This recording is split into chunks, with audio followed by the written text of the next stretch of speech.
Welcome to another episode of the Scientific Podcast. Today's guest is a modeler. Her name is Dr. Baroody, and she's an industry-leading electrochemical systems modeler. She did her PhD on atomistic-level platinum catalyst degradation at the University of Vancouver. She did a postdoc on catalyst and simple stack models, then a full fuel cell stack, and 1 year ago she moved to batteries. So she's got the background. In this episode, we will discuss what's modeling, is it useful for the industry, and how hard it is. We will discuss also the modeling of the platinum degradation, the SAI layer, AI, data, and much, much more. If you ever felt that modeling was too complicated and out of reach, well, this episode is your breakthrough. So let's begin. Hi, Heather. How are you doing? Hello. Nice to have you here. Great. Thanks for having me. It's great to be here. Thank you for being here. I'm very, very excited for this podcast with you because I always wanted to understand more about modeling and simulation. And to me, it's like a black box. Just like to break the ice. What are you modeling at the moment? Yeah, at the moment, I'm modeling really just electrochemical systems. So currently, the focus is mostly batteries because that's kind of where our industry focus is.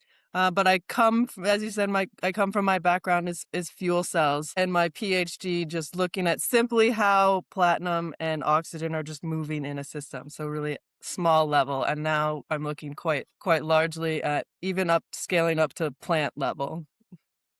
So you went from fuel cells, modeling of fuel cells, to modeling of batteries, right? Yes. So in my PhD, I started at looking at the degradation of platinum. And backing up just a little bit, I came in knowing pretty much nothing. I didn't know at all what I was getting myself into. Back in my 20s, I was like, oh, I'll try to become a pro snowboarder. And if that doesn't work out, then Totally, me too. I wanted to become a professional. Yeah, I was like, if that doesn't work out, then I'll apply to grad school in Canada because I was living, I'm American and I was living in Colorado, and I always wanted to be Canadian, of course, because who wouldn't? And so obviously I did not become a pro snowboarder. I ended up tearing my AC joint at the beginning of the first big contest of the year, and then tearing my other one at the later in the year. So that's my shoulder. And so I applied to grad school, and how I picked my grad school was, this grad school is surrounded in bike trails. And what are they doing there? And so then I was looking at, and so that's how I ended up at Simon Fraser University in Vancouver, British Columbia, because it was surrounded in bike trails. And then even looking at what they were doing there, I was like, electrochemistry sounds pretty cool. Like I did some capillary electrophoresis in my undergrad, which sounds really smart, but it really was just flowing, things through a super small tube. And then, but I wanted to actually do astrochemistry because I just thought stars were really cool. Oh. But that was like, maybe electrochemistry is like a little bit more practical. And that's literally how I picked it. And I just super lucked out that I had Dr. Michael Eicherlein as my supervisor who just accepted me. There's not a lot of people that kind of volunteer into modeling. It's not sign up for that. I mean, there are a lot of modelers, but some of my coworkers, they're like, did you know you're not going to do any experiments? And I was like, what? No? What do you mean? I'm doing chemistry. It's all on the computer. Okay. Which is funny because I did an undergrad in chemistry and not in physics and math because physics and math were like the really hard one. So I only did enough physics and math to get my chemistry degree. And then now all I do is physics and math and computer programming. So looking at the actual modeling, first we're looking at how the atoms are moving. And so you can look at just simple diffusion equations, and you want to start as simple as you can and then build up to a complex system. And you really don't want to add every little mechanism unless you kind of have to. And so this is the approach I take, is how can we model a system with the smallest amount of complexity while still capturing it. And so that's kind of been a battle, with all of my models, is we can add all of these equations and we can describe these curves, but when you actually are looking at how many of these parameters matter, and really a lot of what can we get from experiment to support our model. Yeah, so what you do is you develop a model to then like get a curve or like a response, like a graph that resembles the real one? Yes. So for instance, let's like in thinking of, so we'll have to think a little bit in fuel cells, sorry. No But problem. in, like in a system, you can look and design tests to measure different parts of it. And you want to like consolidate those parts of it. So in speaking like fuel cell degradation or battery degradation, we can try to bring, we know we have different mechanisms that do it. So can we design a test that will isolate one specific mechanism? So one thing that happens in fuel cells is you have, like in batteries, you have two electrodes, an anode and a cathode.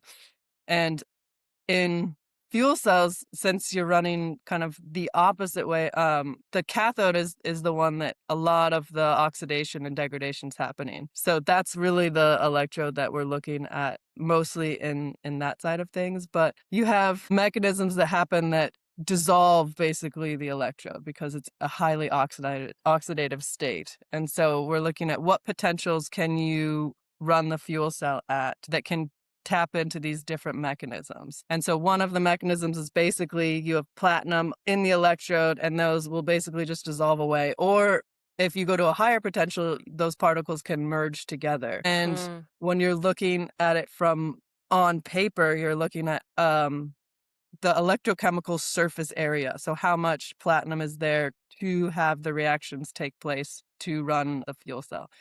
And so you're looking at ECSA, electrochemical electricity loss. So you're getting just like, you have high and you go to low. And it's a pretty simple curve, but you have so many different mechanisms happening. So we try to incorporate these mechanisms from a mathematical point of view, like particles dissolving. There's an equation for that. Like that's redeposition, like dissolution and redeposition is kind of what we call it. And then there's another mechanism that's like, okay, the particles are now merging together. So you're still getting ECSA loss there too. And then another mechanism is just like it detaching. And so you add in all these mechanisms and you can fit this really simple curve. Or you could say it's all one mechanism and you can fit the curve. Or you could say it's all the others. A lot of, like, one of the common things you may have heard is you can fit an elephant with all the parameters in the world. And so that's kind of a joke in modeling. It's like, you don't want to be fitting an elephant because you can just put in all the parameters. And so what you want to do is you want to design experiments to be able to kind of separate these mechanisms out so that when you all add it back together, you can add each equation in, and they can do other things. But a lot of times it's obviously not that simple.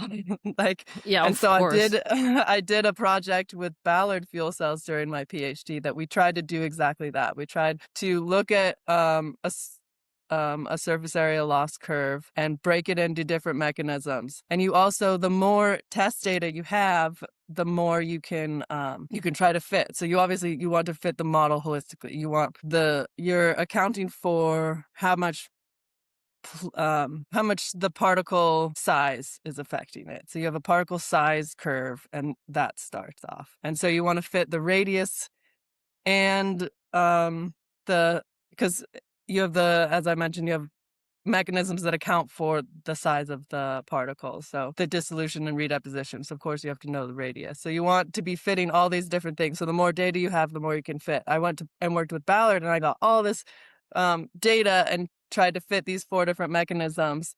And long story short, an empirical equation ends up just being better. And by empirical, I mean like, and it seems kind of funny because there's physics-based, what everyone talks about is like, and you want it to be a physics-based model because you want to or I should say, sometimes you want it to be physics-based because you want to understand the underlying mechanisms that are happening. And so that would help you design what is the best particle size distribution how we want to design this fuel cell. And so from a physics-based model, that's a lot more of that side of it. But if you're looking at just how long is this fuel cell going to last? Can we run it? What conditions can we use? Then you're not as interested in the physics-based side of it if that's not giving you kind of the right information. You're more into the empirical. An empirical model will do what you need it to do. And so if an empirical model has less parameters but still can capture what you need, and it's a lot of times faster, like the math behind a particle merging together, like coagulating, is actually like quite heavy computational cost. And so for the stuff I run, it's usually pretty quick on my computer, and that's part of on my laptop, not like I don't send anything to the cloud or anything. So I like to run like quick simulations. And so that's where like 0D and 1D is like just one dimension. What are we doing? What's happening along the fuel cell, or like along the x-axis? And then you can add okay, here along the x-axis, so for instance, in a fuel cell, you're flowing hydrogen. And so if I want to dimensionalize it, I can solve an equation at one, take all of the answers to this equation and just put them into the next and just go down the line. And so that's what makes a 0D, you can dimensionalize it in space. And then you can take those and dimensionalize it in 2D. And so that's where pseudo 2D comes in. It's not technically 2D because you're not solving it all at the same time, but they call it pseudo 2D because you do 1D and you're kind of expanding it, and that just mathematically is just a faster way to do it for a computer. And if you're not looking at super fine level, then that's pretty sufficient. So what's the ultimate goal of modeling? That's a good question. And so that really comes down to your engineering question. So when I was in PhD doing atomistic-level degradation, that is more of like, I'm trying to understand how things are working. From an industry point of view, they don't really care that about how it's working. I mean, there definitely is industry, and I don't mean to say, but this is just enlightening the fact that there is quite a big gap between academia and industry. So I went into industry, and it was like, cool, we want to know how long is this fuel cell going to last, or battery going to last? And a lot of it for now that I deal with is like safety. Can we pass safety inspection for thermal runaway and stuff? Especially with all the safety changes happening so quickly. Like, can we pass those? And how long is my battery going to last? And there's a bit of optimization is another section of like, how big of a pack do I need? What size? Can it fit in this? Is there a better electrical connection that like makes it more efficient? And so a whole different realm of things of, depending on the engineering question, you'll get different answers for. Okay, so ultimately can also be just like trying to understand a system better. Yeah. And maybe discovering other mechanism. Could it also be something like this? Yeah, there's definitely a bit of that. And I also, one of the things that when I was I'm at AVL North America now, and I was at AVL Fuel Cells for from like start of COVID till 2025, and then moved so it was all fuel cells, and then now it's to batteries. So in what I developed a performance hydration degradation model for fuel cells in Python, all just coded in Python. And the point of having that was we needed something to run quick and was kind of easy to develop that we could change. And I really like to see the equations, which is funny because I wouldn't necessarily say I'm the strongest at math despite being a modeler, but I do really need to understand like where it's coming from, why it's happening. And so I can get off on, you just end up going down so many different rabbit holes because you're like, where's this? So I needed to develop it from the ground up, which also is like, it's quite helpful to learn. But once you get to bigger systems, that's like, you can't recreate the iPhone every time. So there's definitely a balance. So there we wanted to know, it's a lot of prototyping of more prototyping. Like a customer would go to AVL Fuel Cell Canada to say, hey, we want you to help us design the best fuel cell for our system. Versus Ballard, you would just go and you would buy a fuel cell and you would just put it in your system. But there's a lot of system stuff that is a lot more technical that I didn't quite realize until I worked there, that I was like, oh, it's not so easy. Just even like I kind of thought with batteries it was a similar thing. You could just buy a battery and just put it in a system, and it seems a little bit more, but there's still just like so much system level that is needed. So that's where a good engineering team, depending on, again, engineering goals. So, and back to you, eventually I'm going to get to your question. So, like, we wanted to be able to build these prototypes. So we want to say, I was starting to build a database that you could switch out components just in the model to build a model, to build a fuel cell that did the things you wanted. So do you want a fuel cell that goes in an airplane, that you need to be able to run quite a bit hotter, because you're worried about weight and you don't want as much cooling system in it. So can you have like a system that can run hotter? And so then I'm looking at which membrane should I put in, which catalyst layer can you put in, and can you switch these components and see the performance curve, how it changes, the degradation curve, how it changes. And so that was kind of the end goal, to be able to do that. So that side of modeling is like from a designing system. And then another thing that was really big and important is how to operate the fuel cell. And I'm sure this would be similar on the battery side of like, what are the operating conditions at the different points? And so do you want higher, because it's a balance of, like you really want to stay below a certain voltage so you're not getting into that high degradation range. So if you want to mitigate the voltage spikes, and so it's a lot of balancing at which current do we want to put, how much hydrogen are we flowing in at different levels. Yeah. That would, eventually go into the car system to say, when you push the pedal, what is the fuel cell going to do? So I guess also like another something as a could be useful as a modeler is like, as you said, you were also modeling like platinum degradation, and that's definitely can help understanding how to better use the fuel cell, so not to let that happen. And it's also probably a much cheaper way of, instead of just keep degrading platinum and just like measuring it, so you just go with the modeling and try to understand. The problem is degradation is a huge thing, because for us, that was like, even with batteries, that's a huge question, is how long is my battery going to last? And you're like, well, degradation. Let's talk about that. A lot of this machine learning, AI stuff, buzzword is all like coming up, but data is just such an issue. You need so much data that we just don't, like, all the data. If you had all the data in the world from the fuel cells, like, I feel like you still probably wouldn't have the enough data to be predicting this high level thing. So we try to do it physics based. I was running, you run an accelerated stress test, similar to as you do in batteries, and you would run it at holding at different conditions, because the ultimate goal is like, you want to be able to run it dynamically and understand how these degradation mechanisms are changing as the cell is changing. But there's just so many degradation, and so anytime you're trying to fit degradation with one mechanism, that's no way. There's just so much things going on. And then it comes down to, like, with fuel cells, the membrane is actually pretty tough nowadays. Like they make pretty robust membranes. That membrane degradation, it's definitely still an issue, and I definitely still model quite a bit of it. But then you look more, like, one of the bigger concerns is delamming from the side.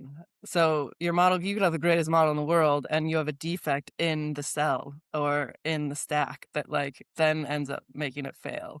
And so these companies want a, like, hard line. And so you're at this, like, catch-22. You're like, well, we can kind of say these are the mechanisms. If everything goes really smooth, it should last this long. And so that's where a lot of, in the battery world, of course, is the whole manufacturing problem. Like, cool, you can run it on a bench and that runs really well, but can you manufacture it consistently? It's like, scaling it is one thing, like making the same cell over and over. So now when I do cell level modeling, and I'm modeling like 2,000 cells in a pack, I'm like, we're assuming that, like, each cell is kind of behaving the same.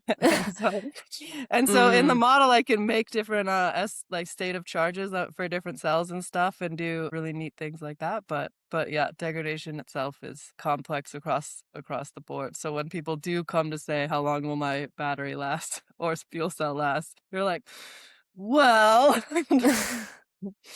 yeah. How different is modeling a fuel cell compared to a battery? Is Yeah, one easier than the other? that's pretty a good question, because honestly, when I was looking at broadening, fuel cell Canada was amazing and I love everyone there. But I had a baby and since Canada's impossibly unaffordable, unfortunately I had to move back to the States. So then I was fortunate enough that AVL North America let me join their team. And so now I use their proprietary software that's Cruise M. And I was like, oh, it'll be no big deal. Like, fuel cell is basically a battery, except instead of flowing hydrogen and oxygen in, it just all stays in. And like from a math performance point of view, it's like, yeah, you still have an anode and a cathode, you have diffusion across, and you have fuels, and it's basically, yeah, like. And so I was like, yeah, no big deal. But then, of course, you start looking more into it and like the different materials and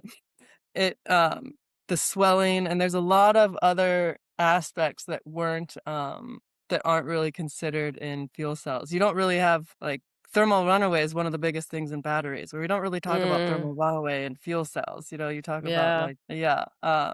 And so there was quite a bit. So as far as they're very different, I worked with proton exchange membrane fuel cells. So I just feel like battery complexity is just a little bit, there's just so many different variables that you can switch. You can have solid electrolytes, you can have, yeah, all the different metals, and then of course everyone's trying to come out with the new latest and greatest thing that's going to break the internet. And so keeping up with that. So I really like, and maybe it's because I modeled fuel cells for 6 years and or plus my PhD, so over 10 years, that I'm like, all right, cool, let's keep learning, like, what's the next thing? But it's also, like, it's not a secret that batteries are advancing a lot more potential than fuel cells at the moment. There's a lot of like fuel cell electrolyzers and stuff that there's quite a bit of potential there, and especially in aviation fuel cells, like there's definitely their place in long haul trucking. I think fuel cells are pretty, but batteries are blowing up, and so just shifting, I find them a lot more interesting. One thing I do appreciate about, I think because the battery community is just so much bigger, is just they just Mm. seem more open, and it's really, really cool. Like, I've really enjoyed Because we're all in the same our sinking ship, so we help each other. yeah. And like, it's just, I mean, I'm in so much support of open source. Of course, there's like a balance because like everyone has to make money, but I'm Yeah. like, there's a way. And so and of course, like Python is like my favorite. I'm like, you can do anything with Python. Anything that you're mad about Python, it's because you're messing up. It's kind of like what I would say. And so I'm like so in support of PyBaMM, and there's just Mm. the open sourceness, and um it's pretty cool. Like, there's some of that in the fuel cell world, but it's a lot more, every company is kind of tight-lipped about, like what they're doing, a little bit more. I mean, And understandable. They need yeah, to it earn. is true. There's definitely a balance, like, and so it's like, that's like treading this line of like, how do we progress the industry with still doing well? From my point of view, I'm like, just share it all because I just work. Like, I'm not trying to, I just am like so fascinated with data and everything. So when I see people who've published their model and their data, I'm just like, oh, so cool. Let me see. Because there's nothing more frustrating than reading papers and them not having all the data or not having all the equations or Oh, hiding totally, stuff. totally. And so then, like, it took me just so long in my PhD to have the confidence of like, oh, so like you can publish a crap paper. Like, I just thought anything that was published was really good, and I was stupid for not understanding it. And now we have the advantage of like, you can actually like just have a conversation with AI to be like, hell, tell me about this paper. And then you can just ask all these questions about this paper. That would have been really cool to have. But it's Yeah. also really important to know where all the information is coming from, how to cross-reference, and to understand that side of things. So that is another balance. I love AI, but I am pretty anti-AI for a lot of things. Yeah, me too. But I love it. Yeah. I hate writing. It's like I like I'm like terrible at it. It takes me just so long. If I have like all the time in the world, eventually I like can edit it to like a pretty okay level. So to have AI where I can just like put all my ideas in and it just like give me a draft, then I can edit the draft has just saved me an enormous amount of time. Is it AI also helping you in modeling? See, that's where it gets a little bit weird. So AI has been hugely helpful to upload me on batteries because you really have to like there's any general information that there's a ton of information out there for AI is really good at. I'm like, so I can say like, compare fuel cells and batteries or like why would we go to a 48-volt system instead of a 12-volt system? And so things like that, it's really helpful just because since I come from a pretty strong background of fuel cell and electrochemistry, it makes a lot of sense and I can kind of get uploaded pretty quickly without having to go through tons and tons of research. And kind of it just takes away a lot of the filtering. But when it comes down to like, and then like simple coding, like especially with formatting and stuff, like, hey, write me a code that'll like take out, like filter these data or export make a Python thing that a Python code that'll and do different data formatting. That stuff, super great. But I'm not gonna go to AI and be like, hey, can you optimize my thermal management system in this cell? Like stuff like that. That's when it can help you and you could say, hey, would this be better than this? And like there's a lot of times when I'm comparing, I'll just put my whole plot of my OCV curve and I like ask it like, why is it not capturing these? What do you think I need to do different to do this? And it's pretty insightful for that. But when it comes to Mm. like actually making the crucial decision, like you'll still need a human at least for a little bit of time. Yeah. What's interesting is like when I first did thermal runaway stuff too, I was like, oh, it's pretty straightforward, right? Like you just measure when the cell releases and vents and you have a certain amount and it can go. And then and it's just heat. But it turns out when I started playing with it and inputting it in and building the module and adding the one that I just posted on LinkedIn to a couple weeks ago, I was very surprised to see that it's so sensitive. And I was like, I can't really believe a lot of this. And I think that is a really important part of modeling is like a lot of times you're not getting like the most accurate. You're looking at what is going to make a difference. Because accuracy and precision is you just have more balancing act.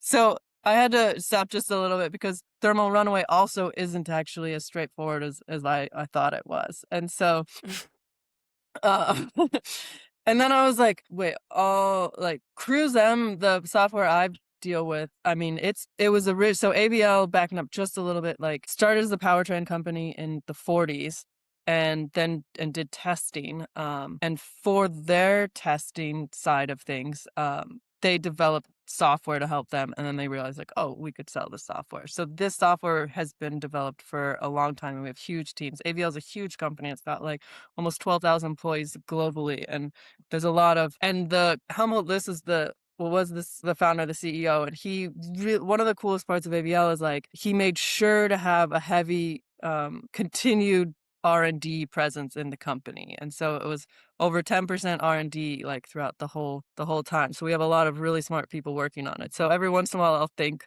for the thermal runaway one, I was like, oh, like, is Cruise just not that good at it? And it's like, oh no, this is just like, it is just not the easiest thing to run, to model. Yeah. So yeah, the reason things are difficult to model is because there's just so much complexity in the systems and what's happening. And so if you looking at just a simple thing, if you have like a cup of water and you drop a red dye into it, you can model that pretty well, like how it diffuses with the fixed diffusion equation, But when you start adding, with batteries, like the SEI layer growth, the cracking. And then cracking itself is just such an interesting thing because a lot of times a propagation initiation will happen with the smallest like microscopic defect that happens. So you're like, well, where do we put this defect? And so that combined with like packing all the cells together, and so that's why degradation's just so hard to model. And Because you even have like like thermal so many other things. yeah, when you have so like, and then so once you can look at mechanisms and how things happen on their own, that's completely different than when you start coupling them in together, because then it's like you couple these things together and then they kind of are feeding off of each other, and it's like, oh, so this swelling is then causing the cracking to happen more, and so Mm. then this is causing it to heat up more, so then that heating up is going to cause this to happen, and so then once you start coupling things together, it's like increasingly difficult to keep track of. And then of course there's the data. So one of the other things with the machine learning stuff and trying to get data is that like there's just so much inconsistency with test results. So when I started my PhD, I was mentioning that I didn't do any tests. So I just took data from other published results, like published papers, and would work off of that.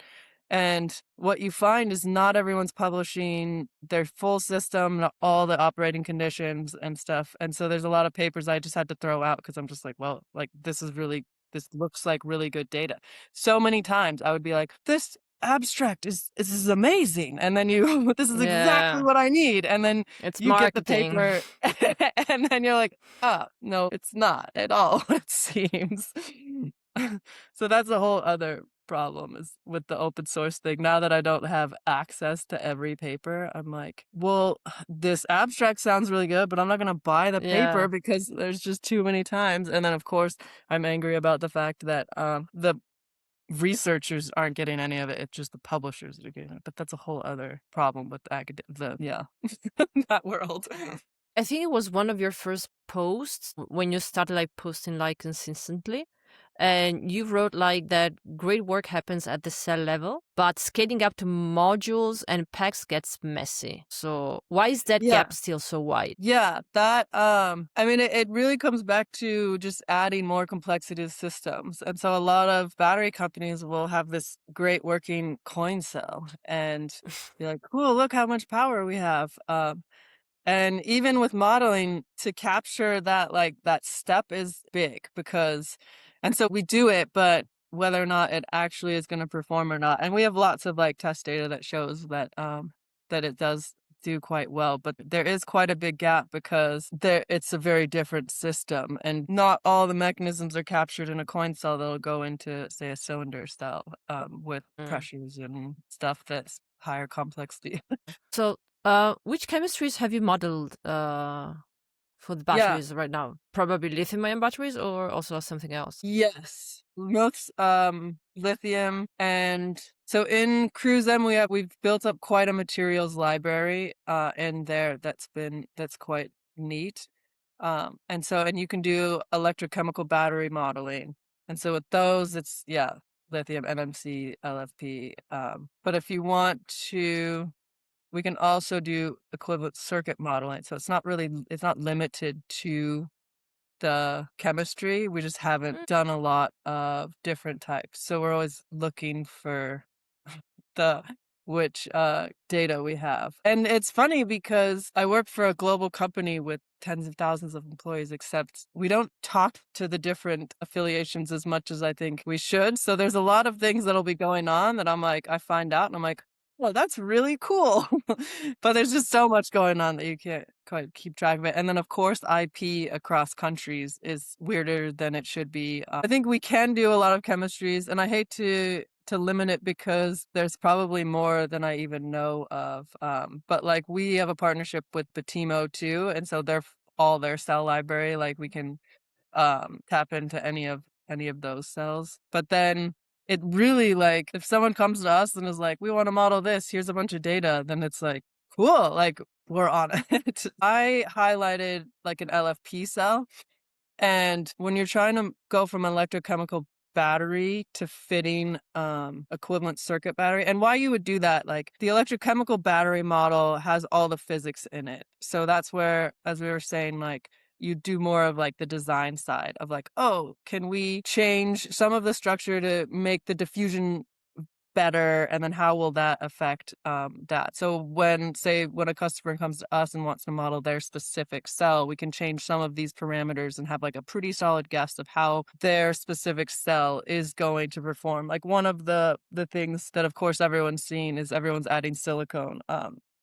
to their cells and stuff. And so it's like, how is this going to affect the cell level? And so there's tweaks of the parameters we can do to fit, but with all of the physics, that's a really heavy so that's a lot of math. So if you had, say, you want to model a whole pack and you were going to model the electrochemical battery model for every cell, that would be huge computational demand on, and that would just never run. We always in modeling talk about real time, and so you want it faster than real time, because if it's real time, I mean, granted, you're not using all of the materials and stuff, so that's still a benefit. But if you like modeling degradation, you can't have it take 30 years. Like, oh, what's our cell going to do in 30 years? Hold on, my computer is going to take real time, and in 30 years, I'll tell you how it's going to do. It's like, obviously, you can't do that.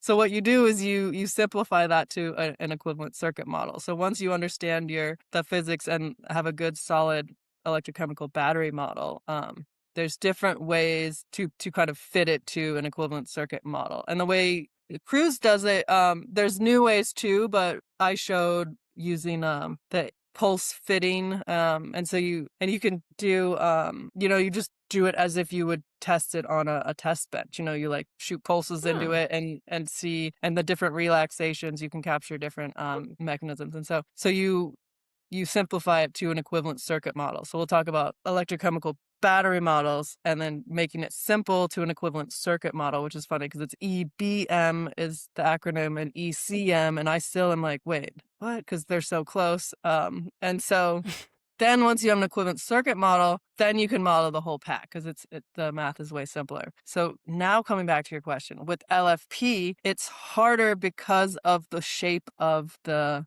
curve. Part of why LFPs are so cool is the curve. A plateau. Yeah. And so, but if you don't have a ton of features, it's harder to like pull some of the parts of it out. And so I was struggling to get a good fit for like the LFP cells, because on the edges, you're like trying to capture these different mechanisms. Whereas an NMC, since it's like a little bit like more curved, we're talking about the state of charge versus like the voltage. And so with the LFP, if your voltage doesn't really change very much across the whole state of charge. With NMC, you kind of do. So NMC is easier to model than LFP.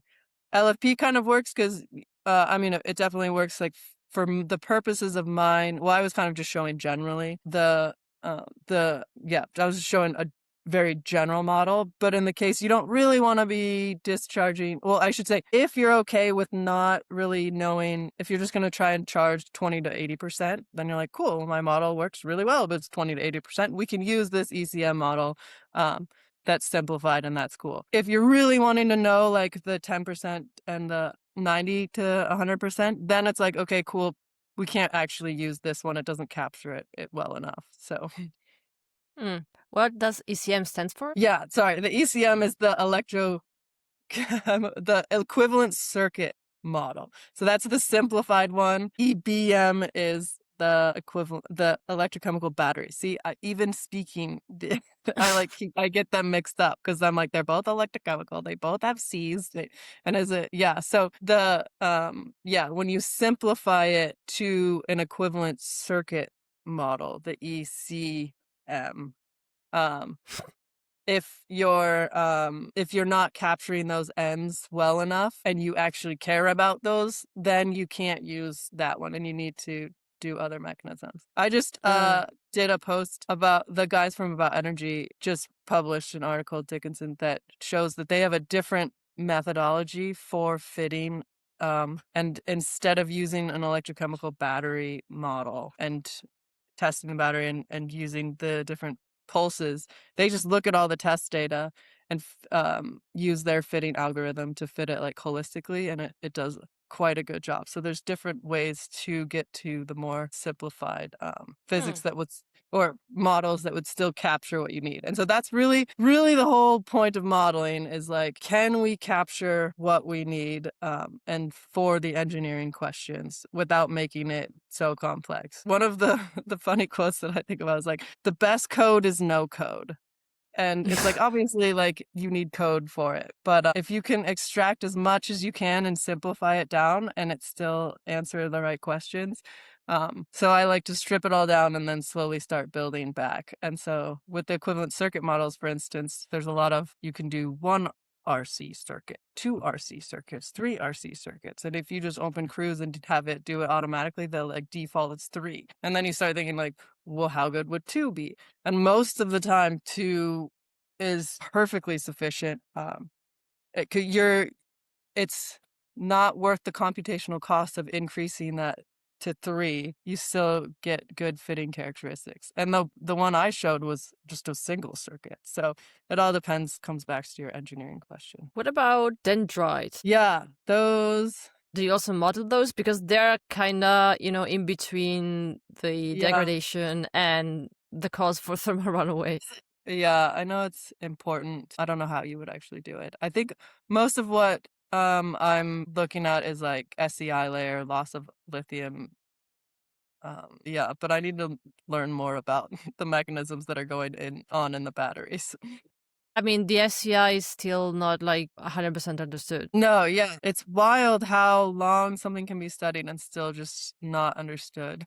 It's cool in some sense because it makes everything interesting. Yeah, so I guess it's even more complicated to model something that is not, completely understood from a mechanistically point of view. Yeah. Or maybe you can understand it better with modeling, who knows?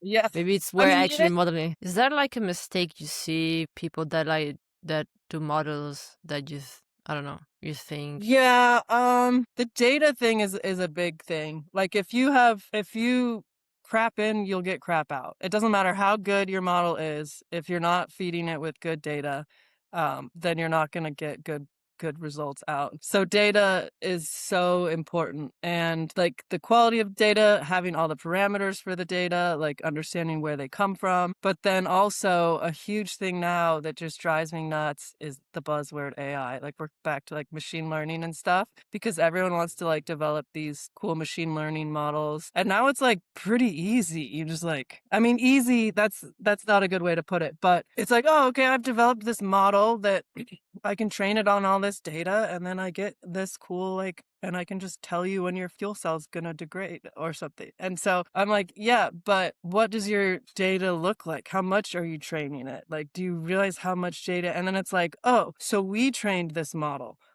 on this data, and then we used this model that we trained to create all this other data.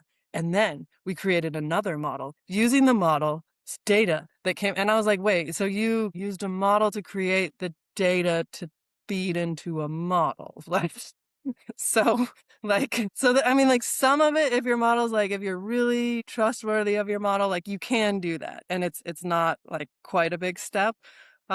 It's not as bad as I'm making it seem, but I think AI machine learning has gotten taken to a whole level where some of the underlying relations have been lost.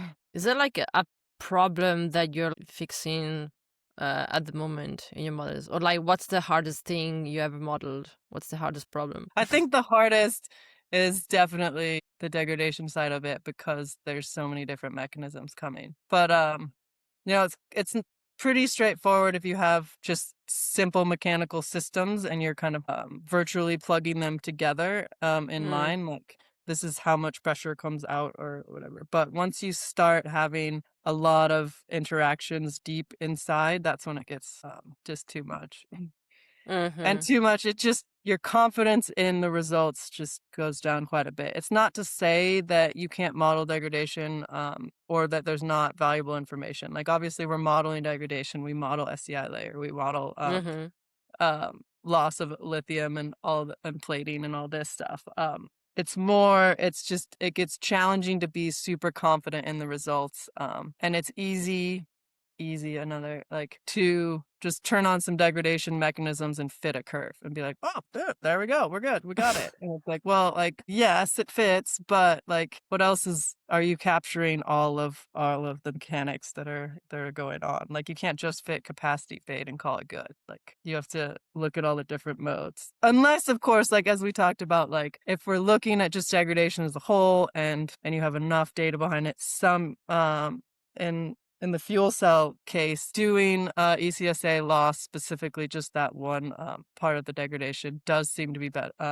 We were getting better results when we were just using an empirical fitting. What's that? ECS loss? Yeah, sorry. That's back to the electrochemical surface area loss. So the platinum loss, similar to the lithium loss in a battery. Like, if you're just looking strictly at that, it was better to not look at it mechanistically and how the particles are like going away. Because yeah, it's funny when you look at a curve, you're like, okay, so particles that are like going away and coming back together mathematically look very similar to just particles merging together. And so you're like, you can't really distinguish. And like, a lot of times, unless the particle is completely detaching, like, you don't care how they moved around. You just care how the system still is behaving.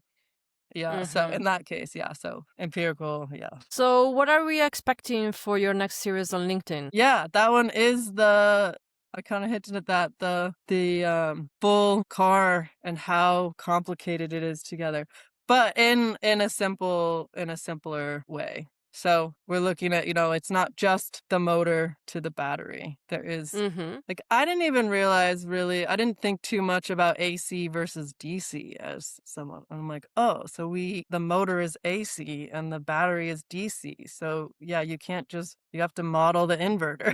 So things like that I'm like, oh, it's almost like embarrassing to say that like I don't know these concepts. But then I'm like, well, I mean, I have been doing this a while, so maybe somebody else also doesn't know, because I think this you is can the only whole have so thing. much. Yeah, Yeah. like that's the best thing, like to show that you don't know something, but you still go on and try to model, like in your case, like use your experience. And I think that's the best thing, because like LinkedIn is so full of people just showing success, just showing, Yeah. oh, we managed to do that. And I'm so sick of everybody just like showing the best and blah blah blah, that like just show some people struggling, please, like, because we're Yes. all human, we all struggled. I was struggling so much with electrochemistry, and I'm still am sometimes, because sometimes like even after years, after like 6 years that I've been studying and like dealing with electrochemistry in the lab, sometimes I go like, wait, so maybe that's like it's something different, or maybe sometimes just I really understand a concept and I was like,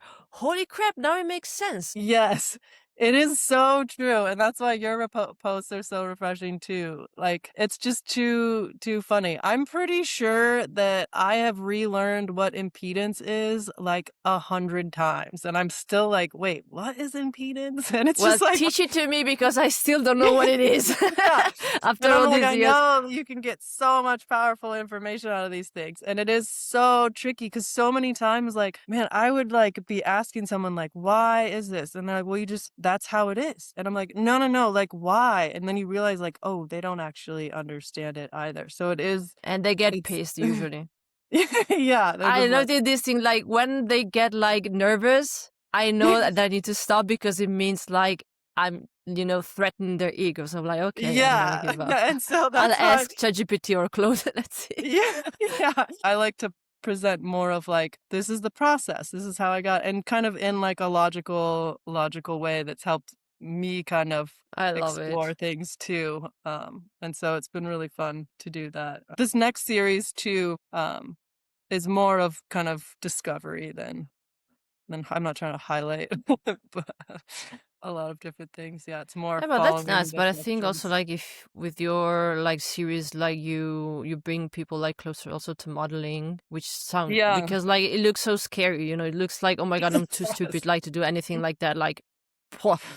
That's why I like to tell my background, because yeah, like, honestly, there's no way I would have believed you if you told me what I was doing. Like, and I never would have signed up for my PhD if I knew what I was gonna be doing. Like, modeling, like, I didn't even know I was signing up to be a modeler. Like, if you were gonna say that, like, yeah, you're just gonna have to do the two subjects you thought that were really like, technically my PhD is chemistry, but it was way more physics and math. And so that is why I like to kind of highlight that, is because there's, like if you want to, everyone says you can be whatever you want to be. And like, that's not actually true. But if you're willing to put in the work, you certainly can. Like, like I'll never be a great musician because I say I'm not that musical, but I wouldn't put the work in for it. But for some reason, I thought it was a good idea to put the work in to learn about fuel cells and batteries. And now I think it's the coolest thing ever.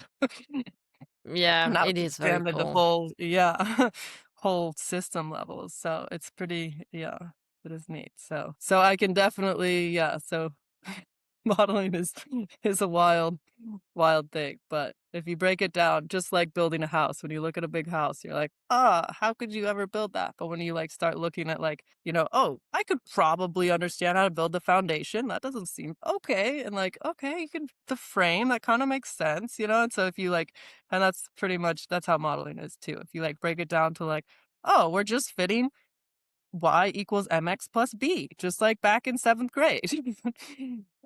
It's just that equation. I mean, this is talking like more of empirical side of modeling, but even still, like that can describe systems. And I wish that in school I had understood that a little bit more. What are the equations that you usually use? I mean, diffusion for sure. Yeah, and like the kind of equations that describe how current and voltage will behave based on, and so like Butler Volmer equation is Okay. So with the over potential.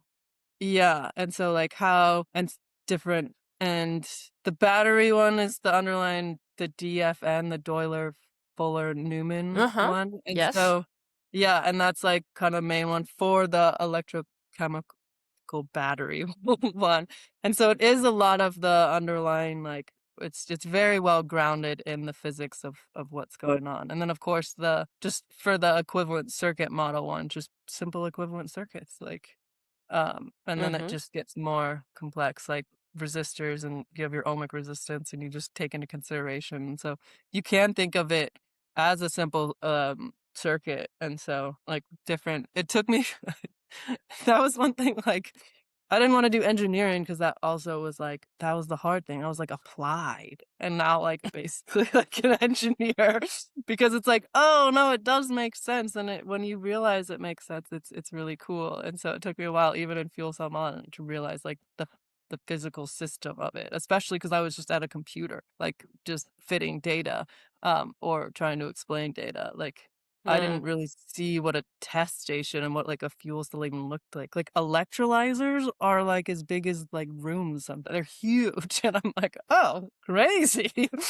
I hope you enjoyed this podcast. If you have any question, feel free to leave a comment down below. I'm going to leave Heather's LinkedIn profile in the description so you can also follow her and contact her directly. See you in the next video. Ciao.